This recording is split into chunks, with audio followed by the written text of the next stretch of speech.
good morning, rise and grind. Happy Monday, y'all. Just getting my day started. Got my supplies, got into my truck. We're about to get this day going.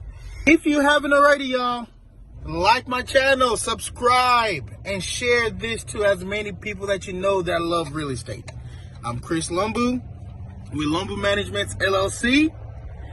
And I'm here to give y'all some knowledge, or to share what has been working for me and what hasn't been working for me.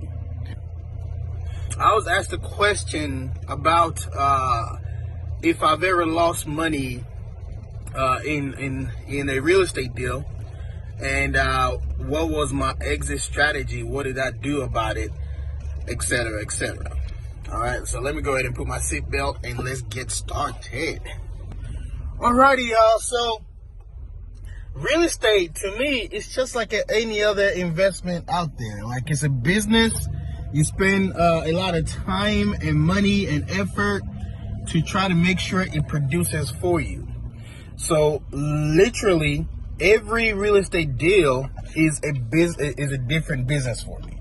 So, the business model may change based off on, you know, if it's a 2-bedroom, 3-bedroom, a flip, a burr, whatever. I have a lot of growing pains based off on what I used to do. And I have a lot of successes based off on what I currently do. Turn right after 1. So, with that being said, just understand that real estate isn't for the faint of heart. If you go at it without any type of supervision, guidance, or somebody who's done it in the past, best believe you will make mistakes. You will lose a little bit of money. But that's kind of the part that I don't regret, because I learned firsthand that it's okay to make mistakes. You live and learn. And and just to be realistic, if you're scared to lose a couple $1,000s, or if you're scared to lose freaking $10,000, then real estate is probably not for you. Because in the beginning, you will make mistakes. However, with guidance, you will not make those crazy mistakes a lot of rookies do, like I did myself. So, the worst deal I have ever done. Yeah, the worst deal that I have ever done was actually in Arkansas. I think it was I forgot the address. In Jacksonville, Arkansas. I bought this house. It was so ugly on a nice street, but I didn't think about, hey, what about the rest of the neighborhood? It's like, how's the neighborhood? Well, this street looks really awesome, but the neighborhood is pretty hood. It's like not really area you want to be at. And I also never really dealt with flood zones. And this house was a fire damage. Like, I really didn't care. I just wanted, a cheaper house that I could get and get my hands on and just try to flip. So it was a bad deal, not because of the money that we made, because it was profitable. However, it took so much time to get this flip done or sold, to where the money that you made from the flip wasn't even worth it anymore. It's like,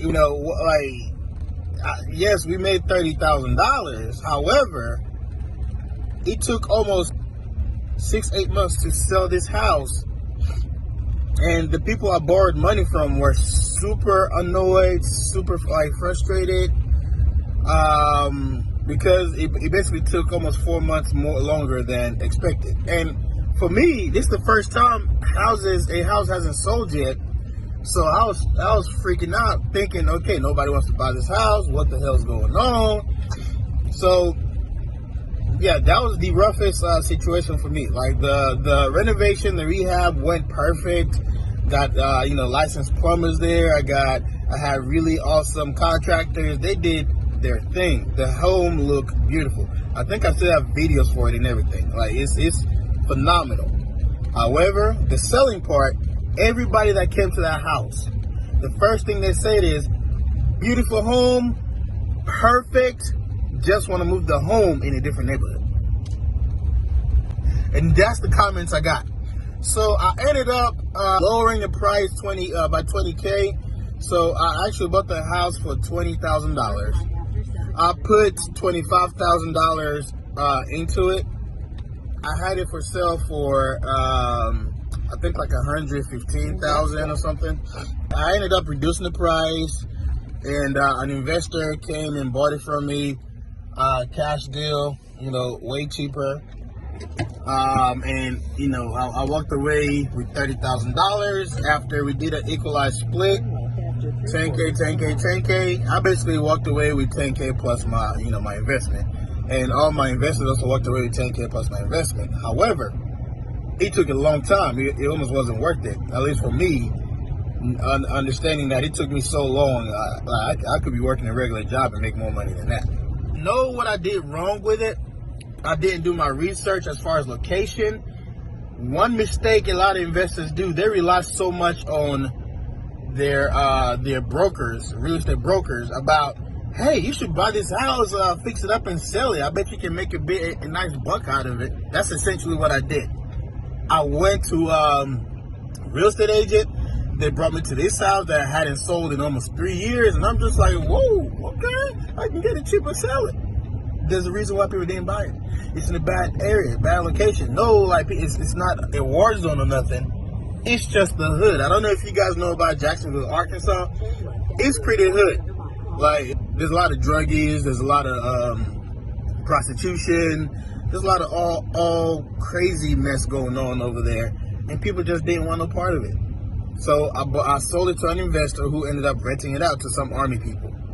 And at the time, I wasn't thinking about Bird Method. I just wanted to get rid of this damn thing because I was stuck with it. I had no exit strategy. I just needed to sell the house and make my investors happy. My whole goal is I want to stick to my promise and make my investors happy. Now, I rarely do investors, but if I do, I don't give them a tight timeline. And if I give them a tight timeline, I have an exit strategy to pay them off to where, like, for them, everything works out. For me, and that's why Bird was actually my exit strategy to begin with. I, rehab it. I buy it, I rehab it. I actually put it for sale. If it doesn't sell within a month and a half, 2 months, I refinance and pay my investors and basically keep it as a rental for a couple years and then try to sell it again. So that's my biggest thing.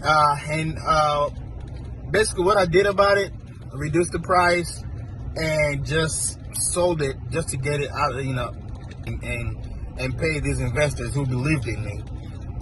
So that was my biggest tragic moment. So real estate is not all peaches and cream. You will get a lot of struggles. So just be ready to be a problem solver all the time.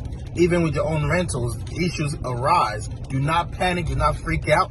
These things arise. The tenants make it a bigger deal than it is, but if you just calm your butt down, contact a handyman, somebody that can come and start handling your repairs for you, and boom, you have solved a bigger situation than you really were worrying about. But yeah, that's really it in a nutshell.